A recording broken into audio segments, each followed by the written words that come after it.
കാളകെട്ട് നല്ല കാളകെട്ട് കാളകെട്ട് നല്ല കാളകെട്ട് നല്ല താളത്തിലാടണല്ലോ ശംഭോ സ്വർഗ കാശിയാണോ ചിറയെന്നും നൊന്തു വിളിച്ചാൽ എന്തും തരുമെന്നും ഭക്തരിൽ ഇഷ്ടമുള്ള ഈശ്വരനെന്നും ഓ ചിറ വാഴും പരബ്രഹ്മമെന്നും മക്കൾക്ക് അനുഗ്രഹം ഏകുവാനായി സദാ ആൾത്തറ തന്നിലുണ്ടേ ശംഭോ കാളകെട്ട് നല്ല കാളകെട്ട് കാളകെട്ട് നല്ല കാളകെട്ട് കാളകെട്ട് നല്ല കാളകെട്ട് നല്ല താളത്തിലാടണല്ലോ ശംഭോ ഓച്ചിറ ഐതിഹ്യം ഇങ്ങനെയുണ്ട് അകഊർമനക്കൽ തിരുമനസ്സുണ്ട് അവിടുത്തെ സേവിതനായൊരു ചാത്തൻ സംശയം തീരുവാൻ ചോദ്യം അയച്ചു പരബ്രഹ്മം കൺകളാൽ കാണുമ്പോൾ ഇങ്ങനെ ചൊല്ലണം തമ്പുരാനേ ശംഭോ കാളകെട്ട് നല്ല കാളകെട്ട് കാളകെട്ട് നല്ല കാളകെട്ട്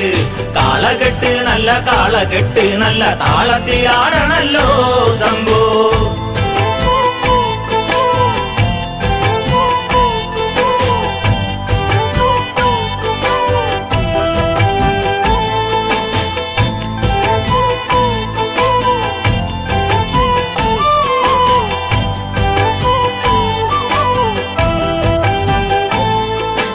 തിരുമേനി പരിഹാസ വാക്കുകളോതി മാടൻ പോത്തുപോലെ നങ്ങ് ചൊല്ലി പരബ്രഹ്മം പോത്തുപോലെ